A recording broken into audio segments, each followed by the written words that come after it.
For 16 months, Germany thought its spies were succeeding in the US. Messages flowing. Intel delivered, no alarms. What they didn't know, the FBI was running the radio, filming the meetings, watching everything. The spies never realized the moment they lost, because it felt exactly like winning. In the late 1930s, as tensions in Europe were rising, the United States found itself preparing for what seemed like an inevitable conflict. While the Roosevelt administration focused on bolstering industries and expanding defense contracts, another battle was already unfolding in the shadows, an espionage operation within the US that would become one of the most successful counterintelligence operations in history, the Duquesne Spy Ring. The key figure in this operation was William George Sebold, a German-born engineer who had settled in the United States. In 1939, Sebold visited Germany, where his movements caught the attention of both the Gestapo and the Abwehr. Coerced into spying for German intelligence, he was tasked with gathering information on the US. But Sebold, realizing he was being used, went to the American consulate in Cologne and offered to work as a double agent. The US government accepted Sebold's offer, and in return, trained him in espionage tactics, including the use of microphotographs and encrypted messages. Sebold returned to the US in February 1940 under the alias of Harry Sawyer. By that time, the FBI was already monitoring Sebold's movements and had an eye on potential German spy networks operating within the country. With Sebold's help, they would infiltrate one of the most significant spy rings the country would face.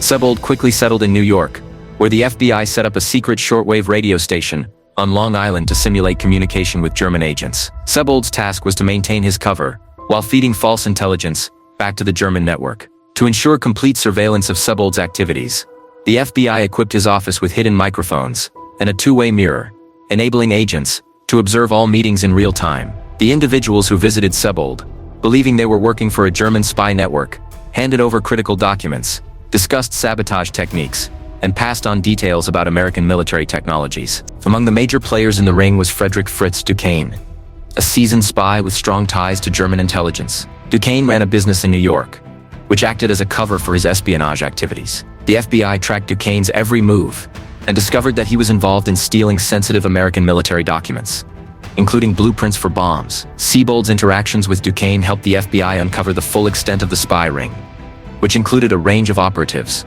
from couriers to industrial workers and radio technicians, all contributing to the espionage effort. By 1941, the FBI had infiltrated the entire Duquesne spy ring. Sebold continued to feed false intelligence, keeping the network active while the FBI gathered the evidence needed to dismantle it. In the spring of that year, the FBI began to close in on the ring.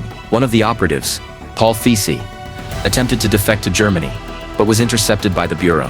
With Fisi's capture, the FBI began preparing for a coordinated series of arrests, carefully timed to bring down the entire network.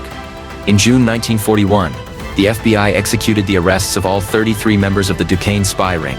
Conducting operations across multiple states, agents raided homes, offices, and even intercepted individuals at sea. The scale of the FBI's success became apparent in the months following these arrests. The Bureau had gathered thousands of pages of transcripts, photographs, and radio logs, documenting every aspect of the ring's activities. In court, Sebold's office recordings, alongside radio transmissions, provided irrefutable evidence of the spies' operations. Out of the 33 members arrested, 19 pled guilty, while 14 stood trial and were convicted. On December 13, 1941, all 14 were found guilty, and the convicted members received combined sentences amounting to over 300 years in prison.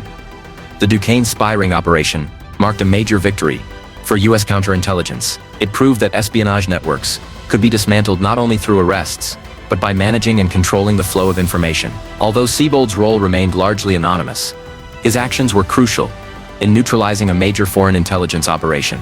This operation would go on to shape future U.S. counterintelligence efforts, demonstrating that deception could be used to counter deception, effectively neutralizing a threat before the U.S. had even entered the war. William G. Sebold arrived in New York on February 8, 1940.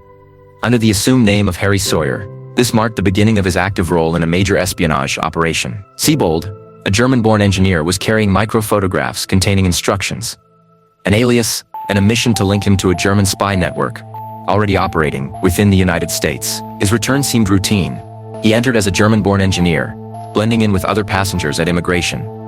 But the FBI had already planned this entry carefully. Their goal was clear: keep Sebold alive in his role, gather evidence, and expose the network without letting the German handlers know that their channel had been compromised. Sebold's cover as a diesel engineer and consultant worked well for the mission. This identity allowed him to interact with industrial workers, request equipment specifications, and discuss relevant details without drawing attention. It was also crafted to be believable to his German contacts, who expected him to be involved in factories and shipping circles. With FBI guidance, Sebold set up a residence and office in New York City, creating an outward appearance of legitimacy. Every detail of his daily life was planned to avoid suspicion, from business stationery to his routines. Even the smallest mistake could expose him to German intelligence. The FBI's approach was strategic. They did not focus on actively hunting down the network.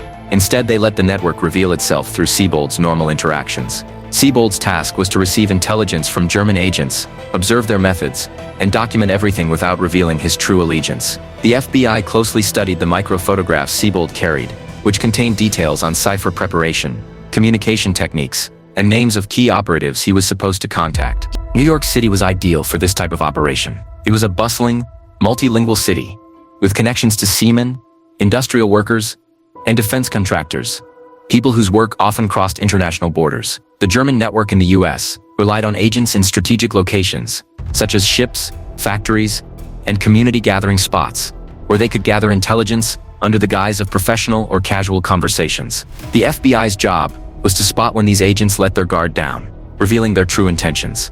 Sebold's first contacts were cautious. He followed the instructions given to him in Germany, gradually making connections with US-based operatives. While some agents were experienced, others were opportunistic, motivated by money or personal grievances. The FBI watched Sebold's meetings closely, profiling the internal weaknesses and strengths of the network. Early on, it became clear that some members of the network were suspicious of surveillance. They avoided offices and moved their meetings to public spaces, which only confirmed the FBI's strategy. The network was aware of the possibility of infiltration, making it more vulnerable.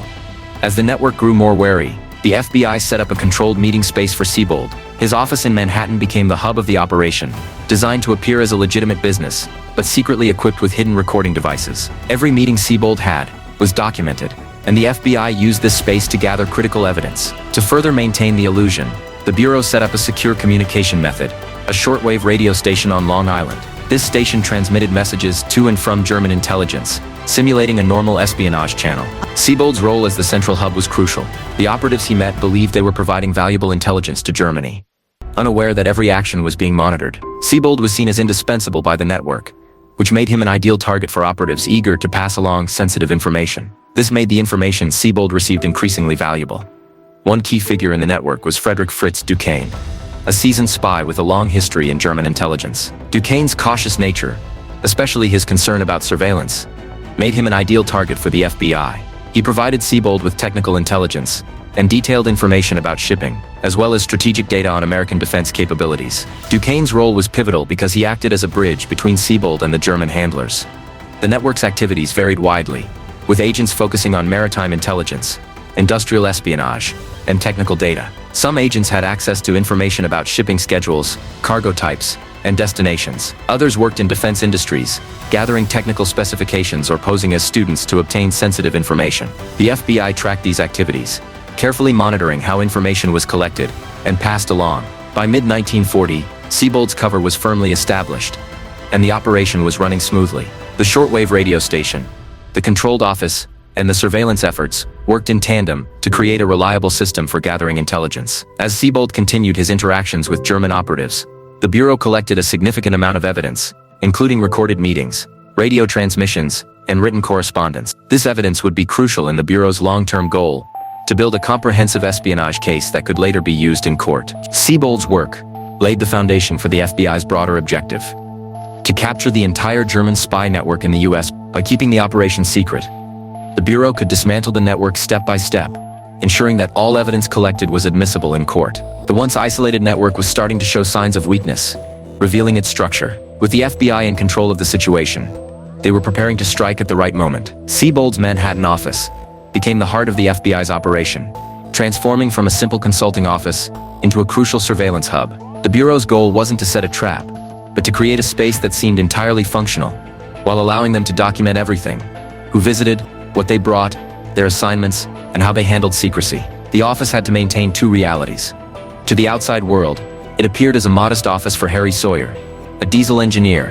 To the FBI, it was a high-stakes surveillance room, designed for continuous observation, without detection. Once the office was operational, the Bureau knew the pattern of the operation would emerge, and each meeting would produce essential evidence. The first challenge was convincing the spy network that the office was a secure location. A spy ring won't meet openly, unless it feels the space is safe. To ensure the network's trust, the Bureau took extreme care in making every detail, neighborhood, hallway, furniture, appear ordinary. Hidden microphones, recorded speech and movement, and a two-way mirror allowed agents to observe meetings without being seen. From behind the mirror, the FBI studied not just the exchanged information, but also how it was exchanged. Small behaviors, like hesitations before presenting a document, scanning the room for irregularities, or reactions to noises in the hall, revealed experience, fear, and operational discipline. With the office set up, the Bureau's focus shifted to maintaining consistent use of the space. Repetition was key.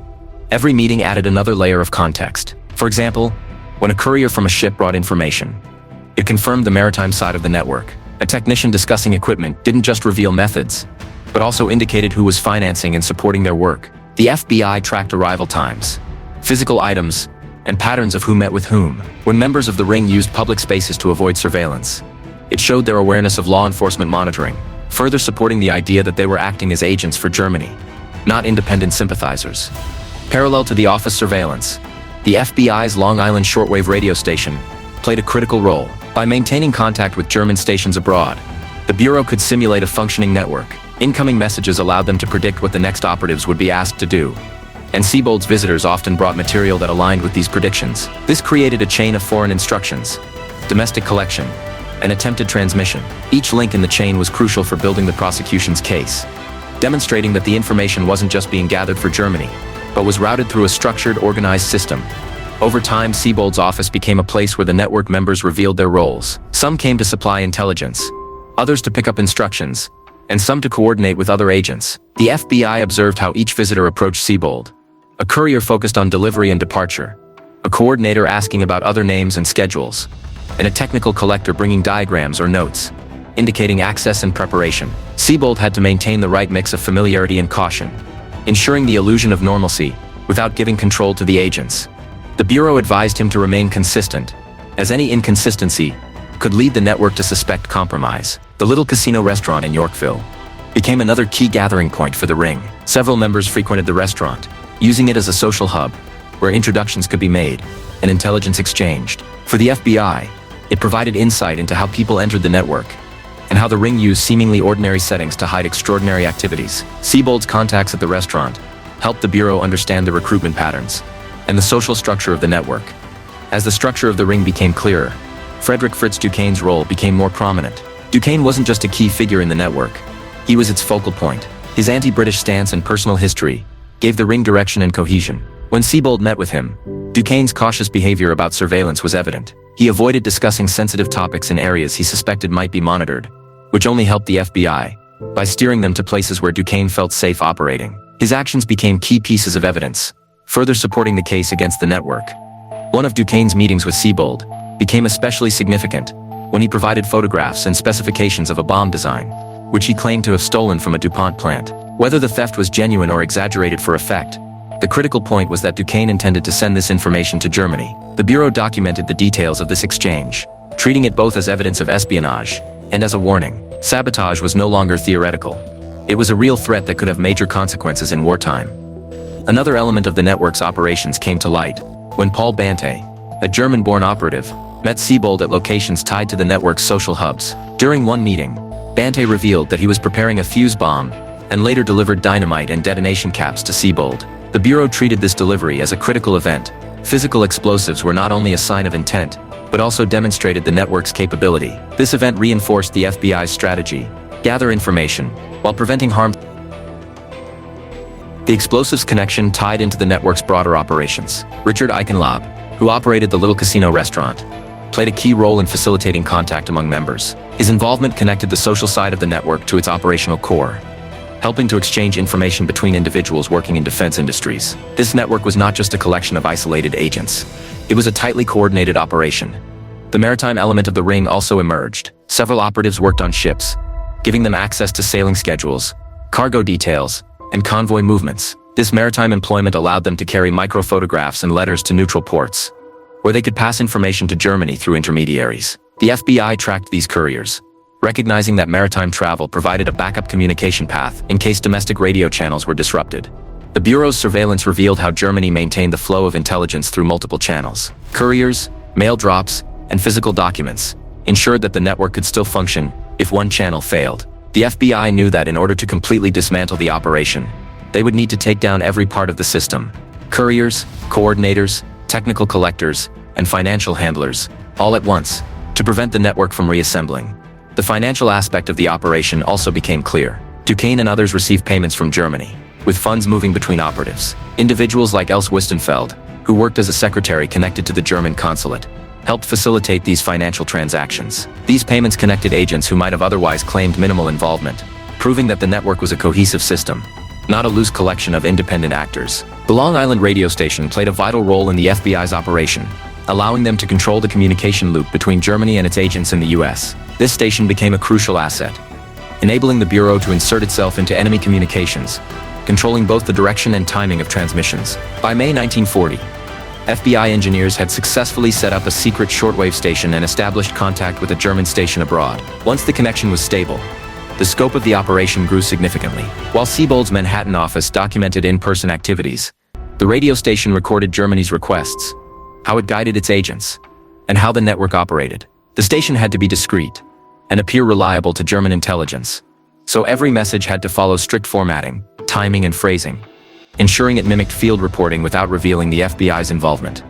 The station was physically understated and located on Long Island, far from public attention. It required significant space, power, and meticulous management to remain undetected. FBI radio specialists worked tirelessly to maintain the station's functionality, ensuring that the transmissions remained consistent for months. The station wasn't just sending signals, it maintained the illusion of an active espionage network. Each successful transmission made Germany believe it was receiving valuable intelligence from Sebold, prompting them to send more specific requests and resources.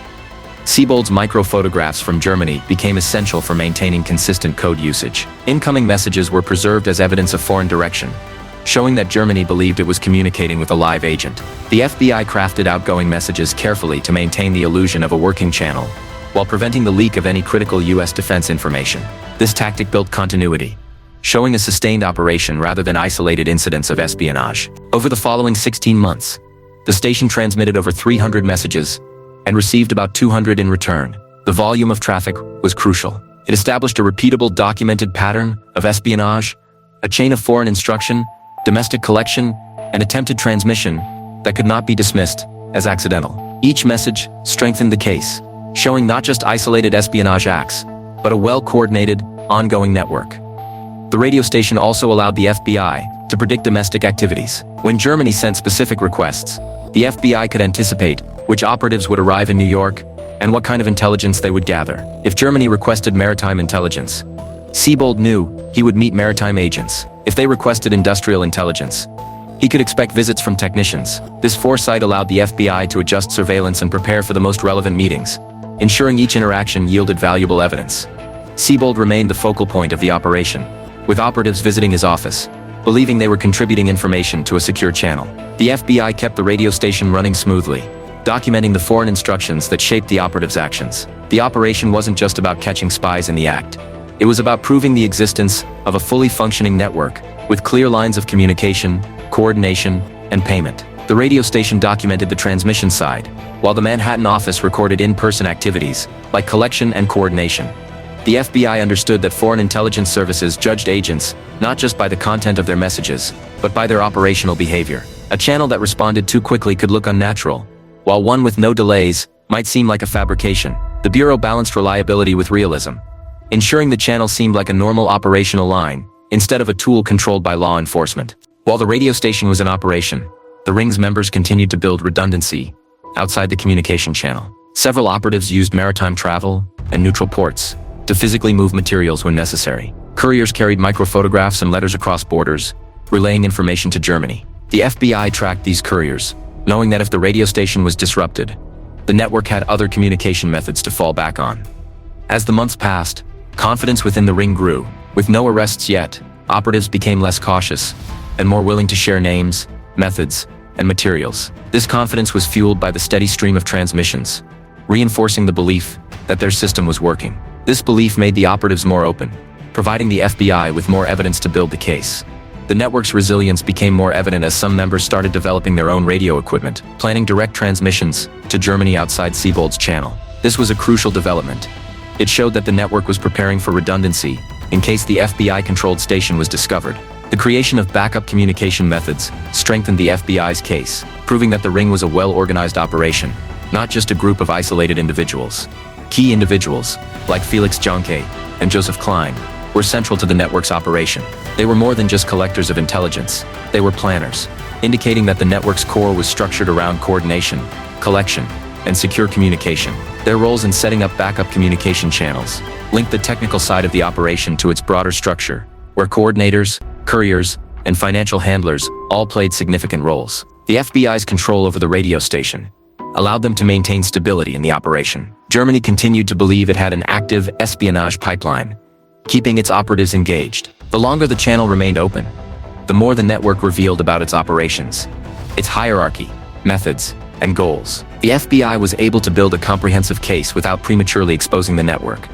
By the end of 1940, the FBI had gathered an extensive archive of documented evidence. Every incoming and outgoing message, every meeting, and every piece of evidence from the office and the field contributed to building a case that could stand up in court. The radio station had become the quiet engine of the operation, documenting Germany's instructions and the American operatives' responses. This created an indisputable trail of espionage activity, which would later be used to bring the entire network to justice. By the time the Long Island transmitter settled into routine, the most valuable product of the operation was no longer a single name or confession, but a clear understanding of the network's structure.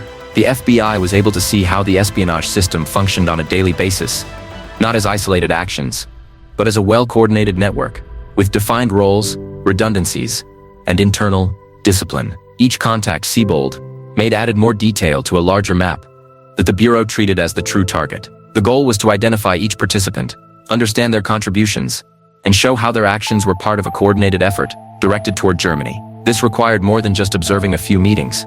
It involved gathering facts: who introduced whom, where meetings took place, who traveled, who supplied technical material, who collected shipping intelligence, who handled money, and who worked to secure communications beyond Sebold's pipeline. As the case progressed, the Bureau's ability to predict the network's next moves grew stronger. New York City became the operational grid, with the harbor playing a central role. It wasn't just a backdrop.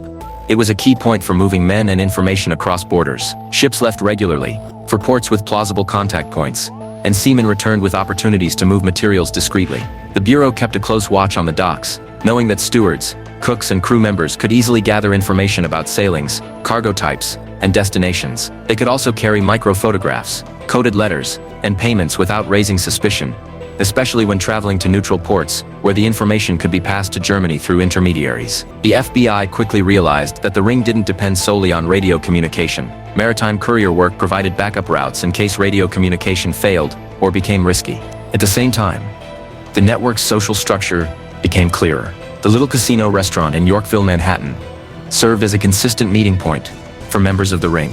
It was a hub where German-speaking patrons could gather without drawing attention, building familiarity and trust. The Bureau understood that recruitment often began informally through repeated exposure in shared spaces. Richard Eichenlaub, the restaurant's operator, wasn't just a proprietor, he was a connector, introducing new members into the network and drawing information from customers involved in defense production. The restaurant showed how the network operated, revealing that individuals who seemed unrelated on paper were frequently seen together in the same space, bound by repeated visits and shared contacts. As the FBI mapped these connections, it started to categorize members based on their roles. One group focused on shipping intelligence, people like Alfred Brokoff and Rudolf Ebeling, who worked in dockside or shipping-related jobs, gathered information about sailings and cargoes, particularly those bound for Britain. Their contributions were often small, gathered through routine observation rather than dramatic theft, but their value to Germany was clear, especially in a wartime Atlantic. The Bureau documented how this information was collected on the docks, passed to a coordinator, and eventually transmitted to Germany. This process showed that the network wasn't just a loose collection of sympathizers. It was an organized system with a clear process for turning observations into reports for a foreign power. Another group concentrated on technical and industrial intelligence.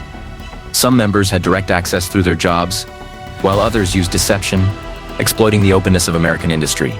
Duquesne's method of requesting data from manufacturers under false pretenses was a prime example.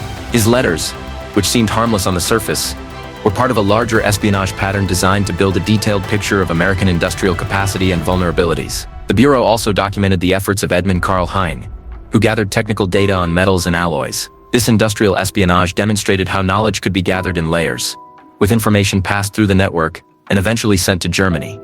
A third group focused on communications. While the FBI controlled Sebold's main channel through the Long Island transmitter, the network sought to establish independent radio capabilities. The presence of portable transmitting equipment and the exchange of call letters indicated that the network was preparing for disruption. Joseph Klein and Felix Jahnke, both involved in building and using transmitting equipment, showed that the network wasn't relying on just one communication line. This redundancy reinforced the network's seriousness and preparedness. Independent radio capability wasn't just a casual hobby.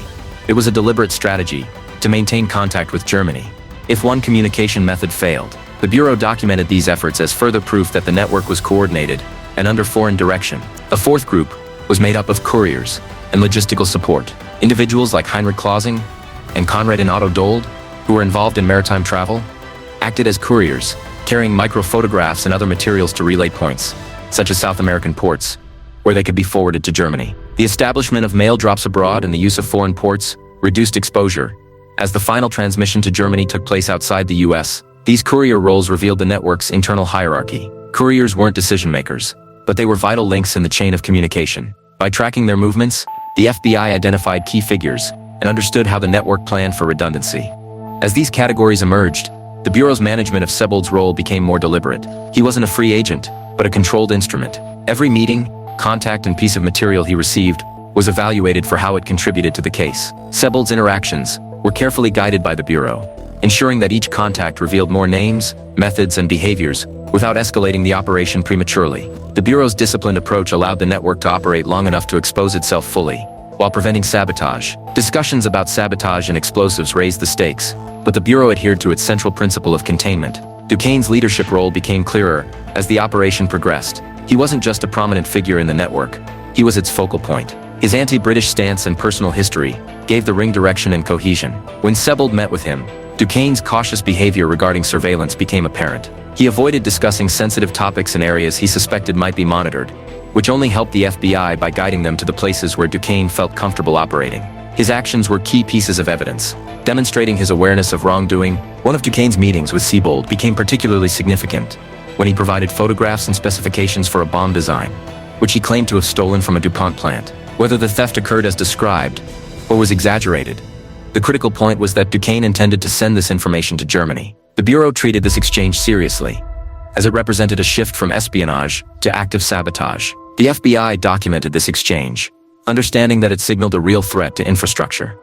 Paul Faye also emerged as a key coordinator within the maritime segment of the ring. His role was vital in organizing and directing intelligence collection, ensuring that information flowed through the network's channels. Coordinators like Faye were crucial, as they turned raw observations into structured reports. Their capture would have the greatest impact on dismantling the network. While the network structure became more organized, the Bureau also began to document the human motivations behind the operation. While some were motivated by ideology, particularly anti-British sentiments or Nazi sympathies, money was an equally powerful driving force. Many operatives received payments from Germany, while others sought financial gain through courier work or the promise of compensation for technical materials. The Bureau understood that this mix of motivations made the prosecution's case stronger, as it demonstrated that the network was cooperative and organized, not just a group of ideologically motivated individuals. The Bureau also noted a pattern of operational layering. Not all members handled the same level of material. Some gathered low-level observations, while others collected high-value technical data. This layering proved the network's structure, as low-level collectors were insulated behind intermediaries, while high-value collectors had the protection of the system. Sebold's role allowed the FBI to observe how these layers interacted, documenting how information flowed through the network, and revealing its organized nature. As the operation continued, the Bureau focused on building a case that would hold up in court. In espionage trials, defendants often argue that their actions were political speech, or that the information they gathered was publicly available. The Bureau countered this by documenting not just the content of the information, but the method and intent behind it. Coded communications, portable shortwave transmitters, and explosives-related materials, all demonstrated foreign control and espionage intent. The Bureau's thorough documentation ensured that the case would stand up in court. As the operation progressed, the FBI's careful control of the network allowed the ring's confidence to grow. This confidence led to more exposure, which further strengthened the case. The Bureau allowed the network to operate, knowing that each new layer of evidence would make the case even stronger. When the time came for synchronized arrests, the entire network would be dismantled, ensuring that no part could escape or reorganize. By the end of this phase, the Duquesne Spy Ring had taken shape. The FBI had mapped out its structure, identified key players, and documented its activities. The network was no longer a vague threat.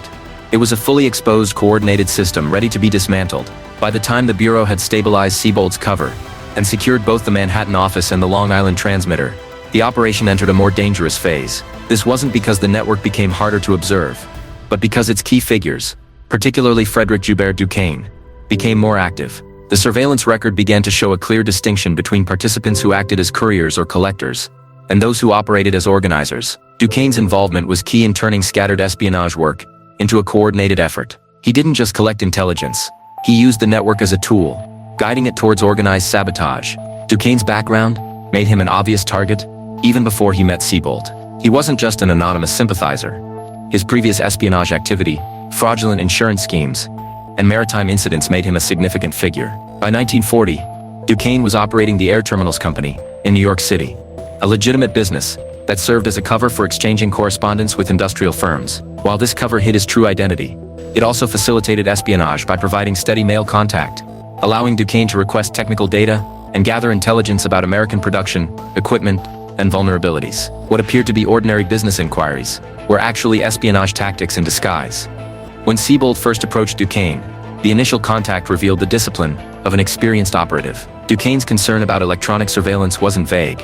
It was evident in his behavior. He preferred to avoid discussing sensitive topics in his office, and suggested meeting in more public spaces to avoid being overheard. This caution was valuable to the Bureau, as it confirmed Duquesne's understanding of the risks involved in espionage and the possibility of detection by U.S. authorities. His precautions didn't stop surveillance. They reinforced his awareness of the operation's criminal nature. Despite his caution, Duquesne continued to engage with Sebold and used him as a key transmission point for information. This was exactly what the Bureau wanted, to document not just what Duquesne brought, but how he delivered it. Hidden microphones and a two-way mirror in the Manhattan office allowed the Bureau to capture both the substance and the manner of his actions. These recordings became crucial pieces of evidence, demonstrating Duquesne's foreign-directed actions and his deliberate involvement in espionage. Duquesne's primary focus was anti-British sentiment, and much of the intelligence he supplied revolved around shipping movements and national defense readiness. This information was vital during wartime, as it could be used to target attacks at sea, increasing pressure on Britain. The Bureau understood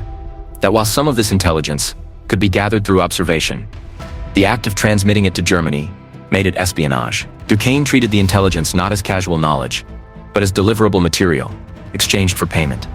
Money played a consistent role in Duquesne's activities. He regularly received payments from Germany, reinforcing the idea that he was not operating independently, but as part of a foreign-directed system. The Bureau tracked these financial flows, linking them with Duquesne's communications, showing that the network wasn't just a group of isolated individuals. It was a structured operation, where information was exchanged for rewards, solidifying the prosecution's case against him. One of the most alarming pieces of material Duquesne brought to Sebold's office was technical in nature. On one occasion, Duquesne provided photographs and specifications for a new type of bomb being produced in the U.S. He claimed to have obtained these documents by secretly entering a DuPont plant in Wilmington, Delaware. Whether his access happened as described or not, the significance was clear. Duquesne was willing to engage in direct intrusion to obtain vital technical information intended for a foreign military intelligence service. This demonstrated his boldness and willingness to take high risks for espionage. In addition to the bomb materials, Duquesne discussed sabotage tactics, including how to start fires in industrial plants. This was no longer just espionage. It was a step toward physical disruption. The Bureau took these discussions seriously, as sabotage could cripple defense production, cause casualties, and instill fear. The Bureau's strategy remained focused on containment, keeping the operation under observation, while preventing actual damage from occurring. Duquesne's methods went beyond espionage and sabotage talk. A significant portion of his intelligence came through correspondence with industrial firms. Posing as a student or an interested party, he made requests for data about products and manufacturing conditions. On their own, these requests might seem harmless, but when combined with shipping intelligence and defense-related details, They formed a larger picture of American vulnerabilities. Duquesne understood the power of this mosaic effect. He didn't need a single stolen blueprint. He needed to gather small pieces of information that would build a strategic advantage. The Bureau recognized that the network's threat wasn't just about dramatic theft. It was about systematically layering intelligence from various sources. The surveillance also revealed Duquesne's support network. Evelyn Clayton Lewis, who lived with him in New York, helped organize material for transmission abroad, though not directly involved in collection. Her role in facilitating the operation was significant. Espionage networks often rely on quiet support to reduce exposure, and her involvement strengthened the Bureau's argument that the network's activities were deliberate and sustained. Sebold's office was especially valuable during Duquesne's visits. In clandestine work, operatives often change their behavior when they believe they're exposed, offering less detail and being more cautious. However, when they think they are in a secure environment, their caution relaxes. This was evident in Duquesne's meetings with Sebold. He brought sensitive technical materials and openly discussed sabotage techniques in an environment he trusted, making his actions even more incriminating. As the Bureau documented Duquesne's central role, it became clear how his actions influenced the entire network. Leaders like Duquesne don't always issue direct orders, but they shape the network by setting an example. His confidence and willingness to take higher-risk actions set the tone for the operatives, making the network more coordinated and directed toward Germany's wartime goals. The Long Island transmitter continued to reinforce this interconnectedness. German instructions and responses validated the network's activities, and the growing volume of radio traffic kept participants engaged. When Duquesne brought material to Sebold, it wasn't just stored, it was positioned for transmission through the controlled channel. Even though the Bureau ensured sensitive information wasn't passed on, the act of preparing material for transmission demonstrated criminal intent. Duquesne's prominence also helped attract more operatives to Sebold. Those who trusted him were more likely to trust the network's relay. While the Bureau needed Duquesne active to fully expose the network, his central role made him a prime target. The Bureau needed to document him thoroughly for prosecution, but also required him to remain active long enough to expose the entire operation. By the end of this phase, the case file on Duquesne had grown comprehensive. The Bureau had documented his business cover, his involvement in espionage, his delivery of bomb materials, his discussions of sabotage, and his methodical accumulation of industrial data. Each element was carefully documented, from filmed meetings to audio recordings, creating an undeniable record of his actions. The Bureau no longer needed to speculate about Duquesne's intent. It had solid proof of his activities. By the end of the operation, Duquesne had become the most visible and dangerous figure in the network. The FBI was no longer dealing with a vague espionage threat. They were watching a veteran operative actively targeting American infrastructure, ships, factories, and weapons production, believing he was protected by secrecy. The Bureau's advantage was that Duquesne's secrecy had already been compromised. The recordings and transmissions had turned his actions into a concrete record, and the investigation was moving toward a coordinated strike to dismantle the entire network. By early 1941, the Duquesne Spy Ring had transitioned from a network under surveillance to a system under strain. The FBI's task shifted from simply documenting the network's activities to managing the internal pressures that could cause it to fracture. These cracks began to show in small but significant ways: longer gaps between meetings, changes in routines, increased caution in movement, and operatives asking more questions than they answered. The Bureau had built a comprehensive archive through Sebold's controlled role, the Manhattan office recordings, and the Long Island transmitter. But simply gathering information wasn't enough. Espionage networks rarely collapse quietly. They fracture, with some members fleeing, others cutting contact, and some becoming reckless. The FBI's challenge during this phase was to keep the ring functioning long enough to identify every participant and prove every role, while preventing the network's stress from escalating into sabotage or escape. The operational reality of the network made its stress predictable. Many members weren't anchored to fixed addresses or land-based jobs. A significant portion worked at sea: cooks, stewards, and crewmen, moving in and out of New York Harbor. This mobility provided cover, but also created pressure. If members suspected the net was tightening, they could easily leave on the next ship, using their maritime jobs as a way to escape. The FBI monitored the docks closely, not just for intelligence collection, but also as potential escape points. They tracked ship schedules, employment rosters, and patterns of travel, knowing the line between courier work and fleeing the country could become dangerously thin. The same mobility that allowed couriers to carry microphotographs and coded materials to foreign ports also made it possible for key figures to flee before the Bureau could carry out the synchronized arrests they had planned. At the same time, the Ring's communications network grew more complicated. The Long Island transmitter, controlled by the FBI, remained the primary channel that Germany believed it owned. and the steady traffic through this channel helped maintain confidence among German handlers. However, the network's interest in redundant radio capabilities, portable sets, frequencies, and call letters represented both seriousness and risk.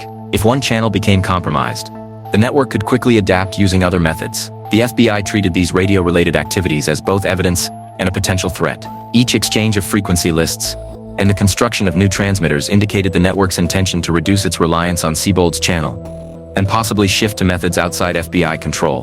The Bureau's response was methodical.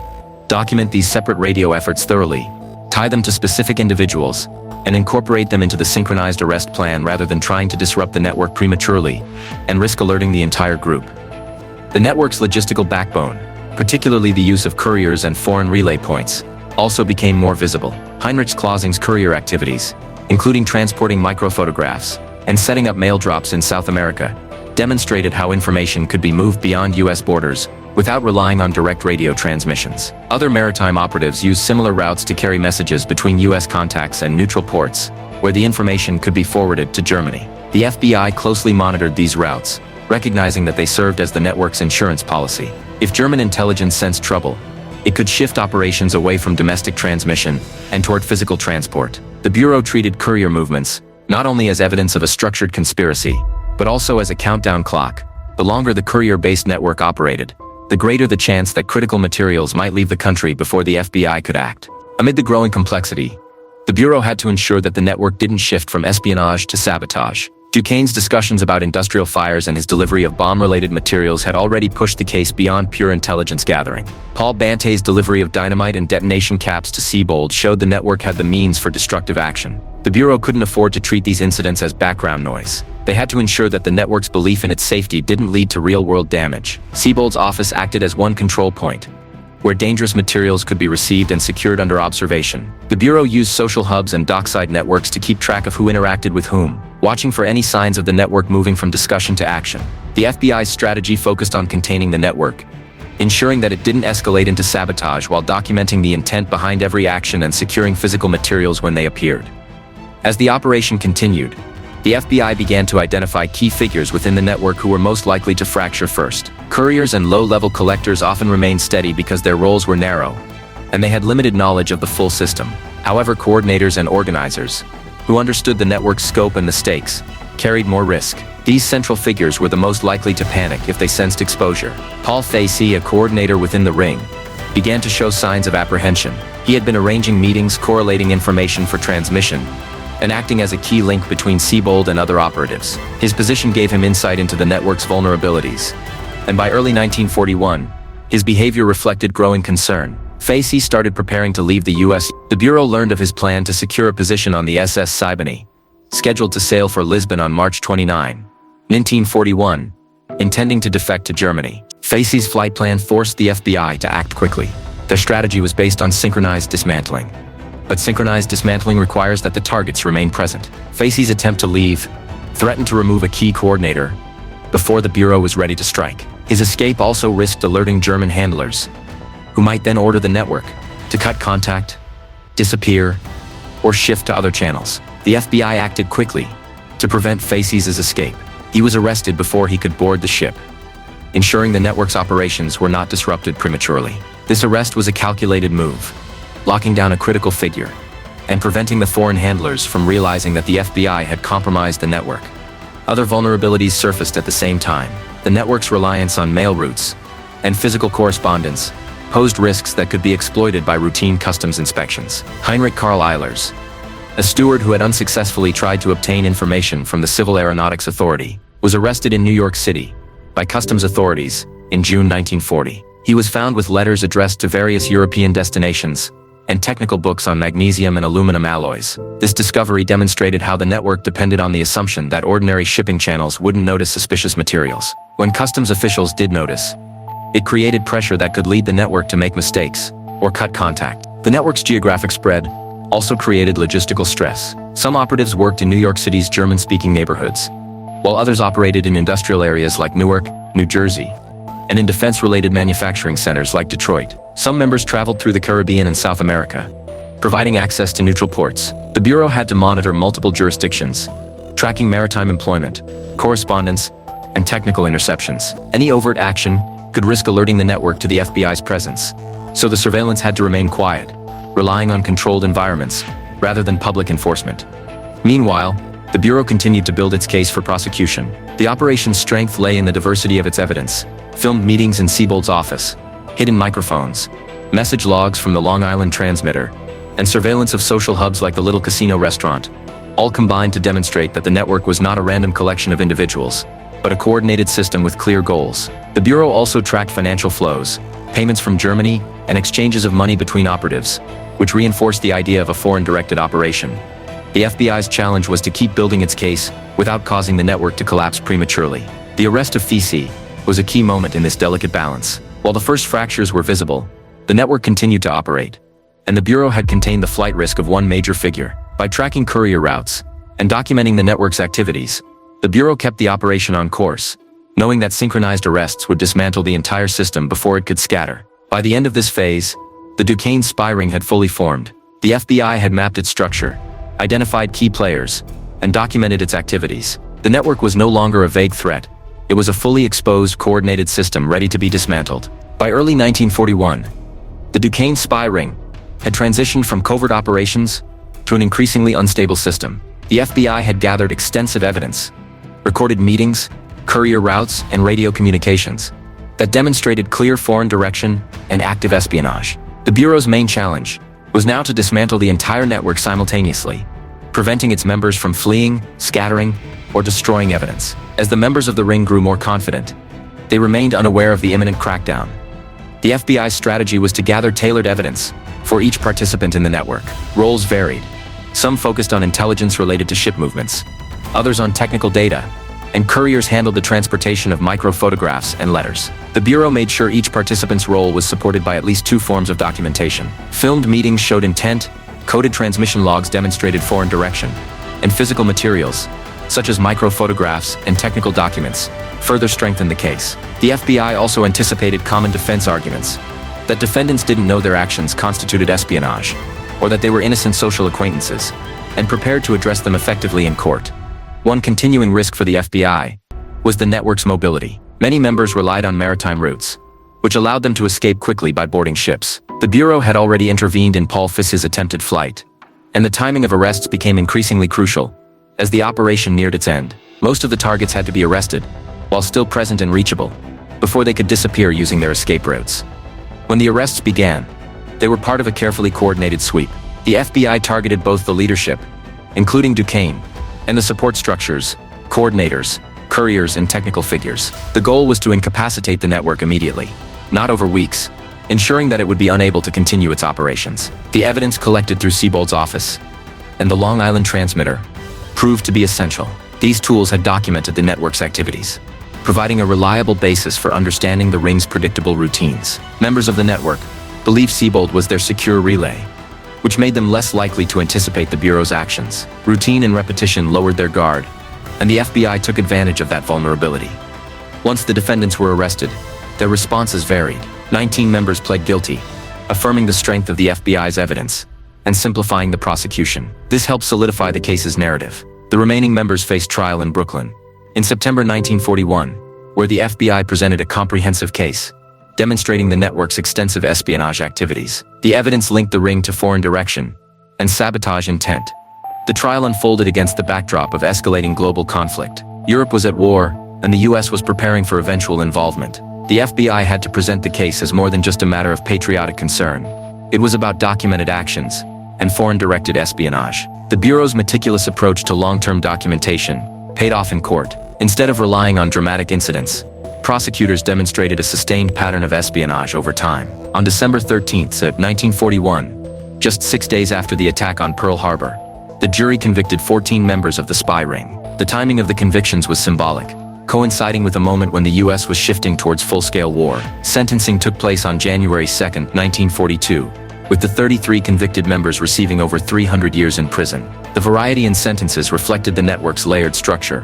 While the roles of the members varied, all participation was seen as serious. The case highlighted how the ring had exploited ordinary American systems. Intelligence was gathered through seemingly routine activities, ship schedules, technical data requests, and social settings used for recruitment. The FBI was able to show that espionage could hide in plain sight, and that when small pieces of information were systematically collected by many individuals, they formed a significant threat when organized and directed.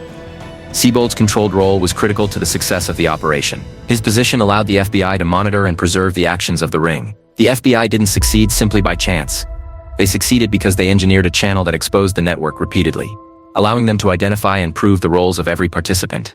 The operation ultimately ended with the complete dismantling of the Duquesne Spy Ring, an outcome that espionage networks rarely experience. The FBI had eliminated a major organized espionage effort at a time when internal sabotage could have been devastating. The roundup marked the point at which a covert system built on secret meetings, coded messages, and foreign directives was fully exposed, documented in court, and dismantled for good. The trial of the Duquesne Spy Ring began on September 3, 1941 in Brooklyn, with the FBI presenting the network as a well-organized system rather than a series of isolated incidents. By this point, the Bureau had gathered extensive evidence, recorded meetings, documented communications, and clear patterns of espionage. The prosecution focused on showing the network's methods and its connection to foreign direction, steering clear of emotional appeals and instead relying on solid fact-based evidence. A key part of the prosecution's case was Sebold's office, which had been turned into a surveillance hub. Hidden microphones and a two-way mirror allowed the FBI to capture meetings with operatives, showing how the ring used Sebold as a conduit for transmitting information to Germany. This direct evidence enabled the jury to see the network in action, from how operatives approached Sebold to how they presented intelligence for transmission. Another crucial piece of evidence came from the FBI-controlled Long Island shortwave station. This station logged over 500 messages, more than 300 sent and around 200 received, demonstrating sustained foreign direction. The jury saw that the network wasn't just a group of sympathizers, but a well-coordinated system actively managed by German intelligence. The ring's maritime dimension also added an important layer. Operatives who worked as cooks, stewards, and crewmen on ships had access to vital information, such as sailing schedules and cargo details. The network used this information to move intelligence across borders through couriers, bypassing radio transmission if the channel became risky. This redundancy demonstrated the ring's resilience and careful planning. The prosecution also focused on the network's exploitation of American openness. Defendants obtained information through their jobs, correspondence, and deception.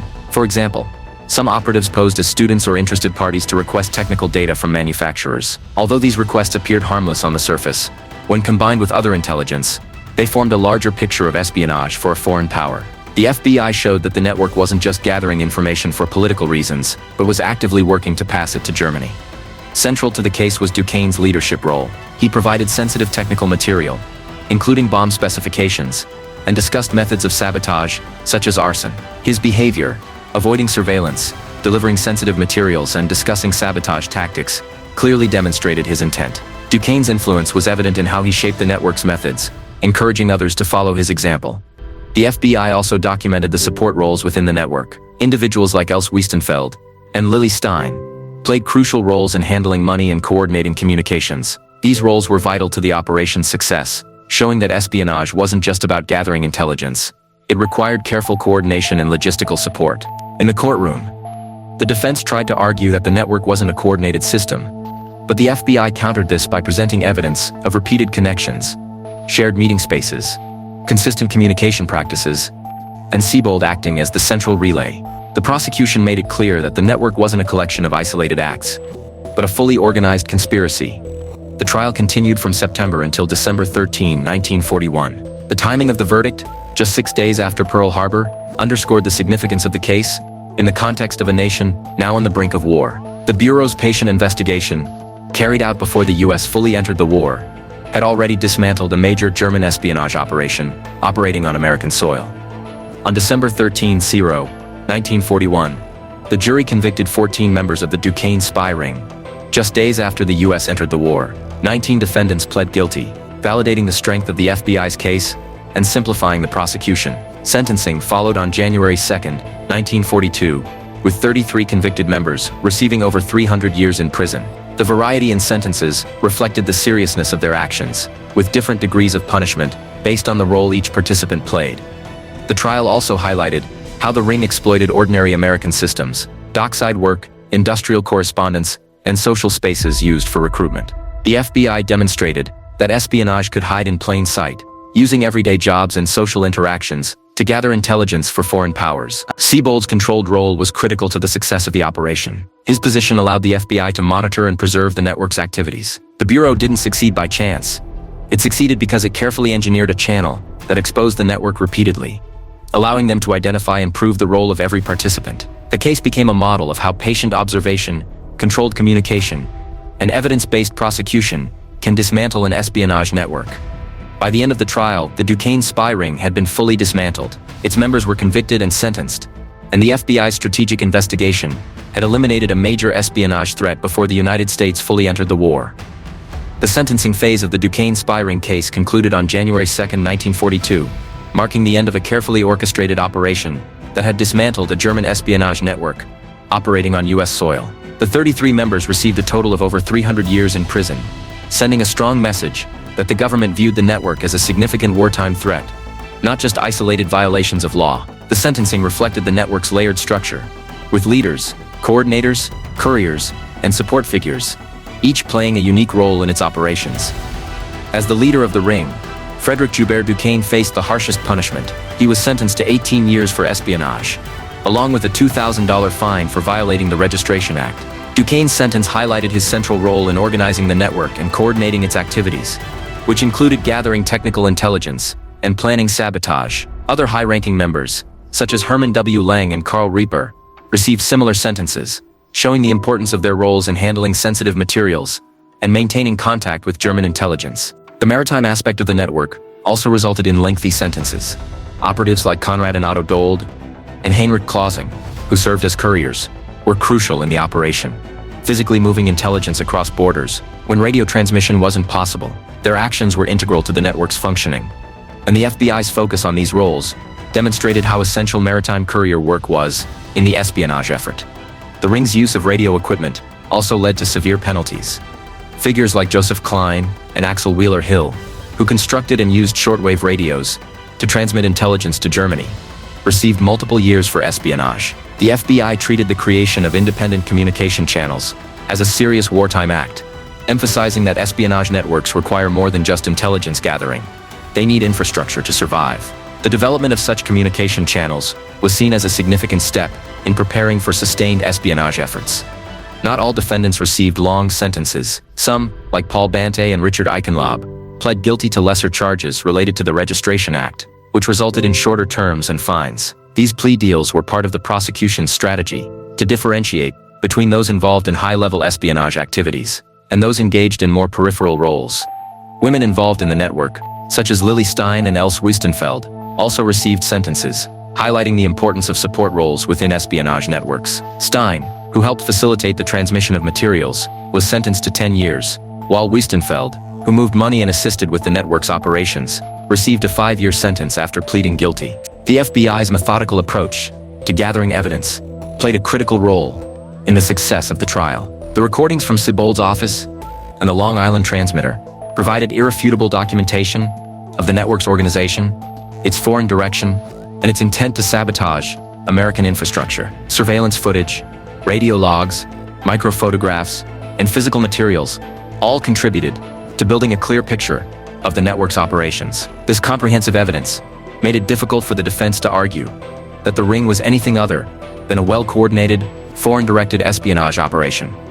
While the sentencing marked the end of the Duquesne Spy Ring's operational life, the case also underscored the vulnerabilities the ring had exploited: ordinary American jobs, industrial correspondence, maritime labor, and social spaces. These were everyday aspects of American life that the war couldn't suspend, making the FBI's dismantling of the ring a critical lesson in counterintelligence. The case demonstrated that espionage could hide in plain sight, using routine activities to gather intelligence for a foreign power. By the start of 1942, the Duquesne Spy Ring had been fully dismantled, and its members convicted. The operation not only resulted in over 300 years of prison time, but also served as proof that espionage networks could be defeated through careful surveillance and controlled documentation. Although the Duquesne Spy Ring had operated in secrecy, the FBI exposed it through a different kind of secrecy, one that turned covert activities into legally binding facts. The Bureau's success lay in its ability to expose the network thoroughly, neutralizing it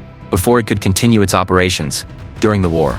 The dismantling of the Duquesne Spy Ring wasn't just a legal victory.